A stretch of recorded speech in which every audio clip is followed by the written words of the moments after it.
"There is a woman at the west door, your grace, and she will not give her name, and she will not go away." "Then she may stand there," said the Duke of Vernon, and turned a page, and had got 4 words into the next paragraph before his butler added, "She has been standing there an hour and a half, your grace, in the rain. She says she will not come in until you know who she is." Gideon put the book down. He had spent 3 years learning a discipline. It had rules. He did not go into the yellow drawing room. He did not ride the bridle path along the Sayre brook. He did not open the 3rd drawer of the writing desk in his own study, and when his agent mentioned the Ashpool living, he thought of tithes and did not think of a vicarage with a crooked porch. He had got very good at it. He had got so good at it that whole weeks went by in which the discipline was not required at all. "Describe her," he said. "Young, your grace, brown cloak, traveling box, a great deal of rain." Gideon Vernon went down the west passage, and along the stone corridor, and opened his own door, which he had not done in 11 years. Emmeline Sayre was standing on the step with the water running off the eaves behind her in a sheet. She was thinner. Her cloak had been good once and was not good now. Her box was at her feet, and she had her hand on it as though somebody might take it. Neither of them said anything at all for what felt to him like a very long time. "You will be wet through," he said, and it came out flat and hard, which was not what he had intended, though he could not have said what he had intended. "Yes," said Emmeline. "Come in." No, she lifted her chin, and the rain had flattened her hair to her temples, and she did not appear to know it. "Your grace, I have come to say one thing and then I shall go. The Wexley coach passes the crossroads at 7 in the morning, and I have a place on it and a post at the other end, and I am not here to be given a room or a supper or your money. I have come to answer a question." "I have not asked you a question." "You asked me one," said Emmeline Sayre, "on the 17th of October in the yellow drawing room, and I said no, and I left the county before 8 the next morning, and I never gave you a reason. I have come to give you the reason." Her voice did not break, but it went thin. "And then I shall get on the coach, and you need never see me again, and I shall have done the one honest thing left to me." Gideon stood in his own doorway, with 3 years of discipline coming down around him like slates off a roof. "Say it then," he said. "Not on a step." "Then come in." "I will come as far as the passage," she said, "and no further, because if you put me in a warm room and give me tea, I shall lose my nerve entirely, and I have been 3 days on the road getting it up." She came as far as the passage. She stood on the flags under the lamp with the water dripping off her hem into a slow black pool, and she opened the corded box, and she took out a bundle, a thick brick of a bundle tied crosswise with tape, of folded papers all addressed in the same hand, and none of them sealed. She put it into his hands. "There are 156, she said. "One for every week. I wrote them on Sunday evenings. I never sent one. I could not send one. But I could not stop writing them either, and I want you to have them because I am done carrying them, and because you are the only person alive who ought to know that I was not indifferent." Gideon looked down at the bundle. The topmost was dated 11 days ago. Beneath it, the paper went from cheap to cheaper. "Emmeline, let me finish, or I shall not manage it." She pressed her hands together. "The night before you asked me, your brother came to the vicarage." Everything in him went still. "Julian." "He came at 9 o'clock alone, and he was perfectly courteous, and he sat in my father's chair and explained the position to me." Her voice was very level now, the levelness of a thing said over and over in the dark to get it right. "He said the Ashpool living was in the gift of the Duke of Vernon. He said my father held it at his pleasure. He said there was a matter of £190 borrowed against the glebe 8 years before, when my mother was ill, which was not strictly a crime but which would be called one in the county, and he had the paper for it in his pocket-book and showed it to me. She swallowed. He said that if I accepted you, my father would be out of the living, out of the house, and in the newspapers within a month at 63, with no character. And he said that if I refused you and left the county, he would put the paper in the fire, and my father would live and die at Ashpool and never know that any of it had happened. The rain went on falling in the dark behind her. "And you believed him," said Gideon. "He put the paper in the fire in front of me the day I left," said Emmeline. "He was as good as his word. He was quite kind about it in his way. He said I would understand when I was older that you were the second son and would come to nothing and I would have dragged you down with me, and that he was saving us both." Her mouth twisted. He was mistaken about the coming to nothing. "He died in April of the year after," said Gideon. His voice did not sound like his own. "A hunting fall. I buried him. I have his portrait in the hall. I have quoted him." "I know. I read it in a newspaper in a lodging-house in Wexley." She was shivering now steadily and did not seem to notice.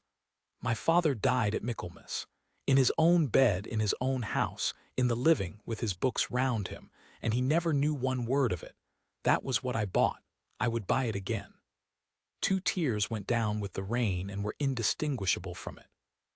"But he is dead now, your grace, and there is nobody left for anyone to hold over me, and I found I could not go north and take a post and be a stranger to you for the rest of my life without once having said it out loud. That is all. That is the whole of it. I am going to the Crown at Ashpool, and I shall be on the coach at 7. She turned to pick up her box. "Emmeline, please do not." Her back was to him. "I did not come for anything. If you are kind to me now, I shall never get out of this house." He let her go. He would think about that afterwards for the rest of his life. That he stood in his own stone passage with 156 letters in his hands, and let a woman walk back out into the rain because she had asked him to, and because he had spent 3 years training himself to obey the last thing she ever said to him. He sent the carriage after her, and she refused it and walked the 1.5 miles to the Crown. Then Gideon Vernon went up to his study and locked the door, and lit every candle in the room, and untied the tape. The 7th of November. Rain all day, and one line about the gravel at the bottom of his steps being the only gravel in England of the right size. The 19th of January. Mrs. Danby's boy had the croup, and she had sat up with him, and at 3 in the morning she had understood at last something he once said about the cavalry, that a man does not choose to be brave, he only chooses beforehand where he will be standing. She had written that she should like to tell him so. Underneath, she had written that she should not tell him so. The 3rd of April, in a hand gone badly unsteady. She had read that his brother was dead. Her first thought had not been for the dead man. Her second had not been for him either, and she had burnt that page and copied it out again anyway. The 12th of September. A new place, a lady who was not unkind, £4 a quarter and her Sundays. Sunday evenings, she had written, were the only extravagance she had. He read them in order. It took him until 3:45 in the morning. He did not skip one, not even the 11 that were nothing but weather, because it seemed to him that skipping one would be another thing done to her. Somewhere in the middle of them, he understood the true shape of his own 3 years, and it was not a flattering shape. He had been proud.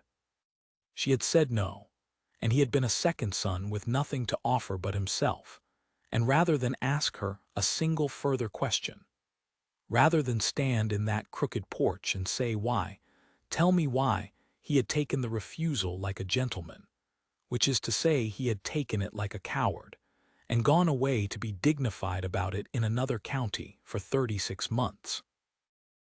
She had carried 190 pounds and an old man's whole life alone for 3 years. He had carried nothing at all and called it discipline. At 4, he opened the third drawer of the writing desk. The ring was where it had been since the 17th of October, a plain old-fashioned garnet that had been his grandmother's, chosen because Emmeline Sayer had once said in his hearing that diamonds looked to her like something a fish would wear. At 5, he was on a horse. The yard of the Crown at Ashpool was full of lantern light and steam, and the noise of a coach being got ready, and it had stopped raining at last, and there was that particular grey in the east that comes before there is any color in it. She was standing by the mounting block with her box at her feet, and the hood of the brown cloak pushed back, and she had not slept either. He could see that from 20 feet. She saw him, and she did not move. 14 minutes, said the ostler helpfully. 14 minutes and she's away, sir. Emmeline, said Gideon. You have read them. All of them twice, the one about the cavalry. He got down. His hands were not steady, and he let them be seen not to be steady. You said last night that you had come to answer a question. You have.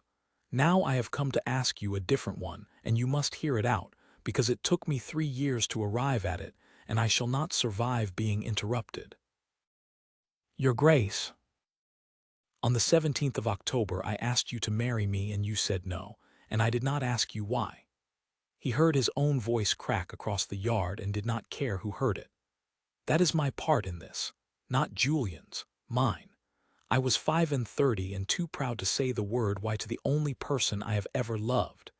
If I had asked it once in that room, you would have had to lie to me twice, and I do not believe you could have. 3 years, Emmeline. You were £4 a quarter and a lodging-house in Wexley, and you were writing to me on Sunday evenings, and I was learning not to ride down the brook.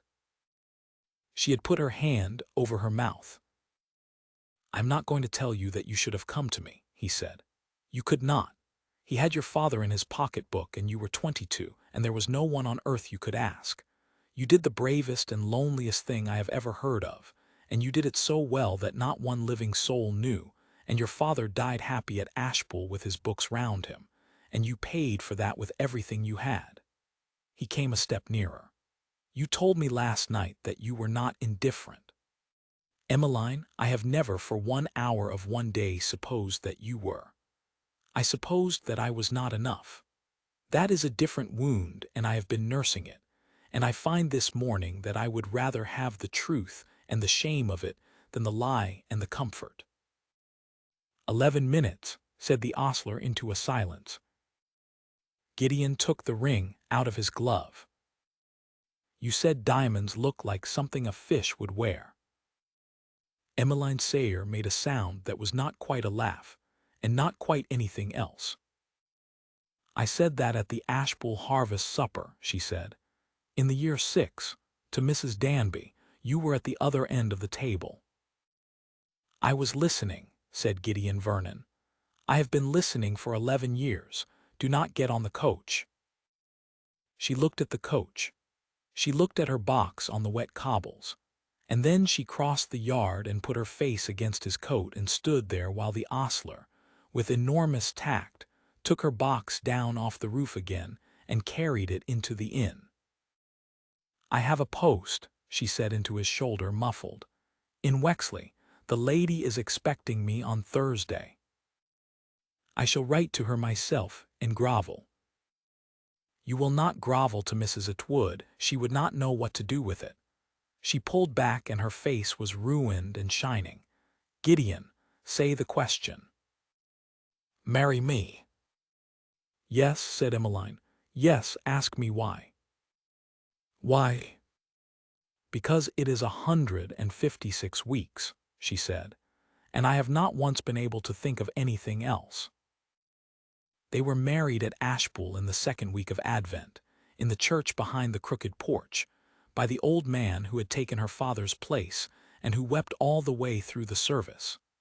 She wore gray silk. The parish came, all of it, including Mrs. Danby's boy, who had survived the croup, and was now a great long-legged creature of 11 who held the gate. The letters were bound the following spring, 1 volume, plain calf, no title on the spine, and kept in the yellow drawing-room, which Gideon entered every day thereafter and generally more than once. She would not let him have them destroyed, and he would not have destroyed them for a kingdom. Twice a year, on her birthday and at Michaelmas, they read one aloud at random after dinner, and it was usually about the weather, and they were never once disappointed. The portrait came down out of the hall. Gideon had it put in a dry attic room, unburnt and unbroken, because his wife asked it. He was your brother, and he was wrong, and both those things are true. And in 40 years neither of them ever went up to look at it. And on wet evenings, when the rain came off the eaves in a sheet, the Duke of Vernon had a habit that his household never understood and never dared to mention. He would go himself, unannounced, and open the west door, and stand a moment looking out at nothing at all. Then he would shut it and go and find his wife and sit down close beside her and ask her what she was reading.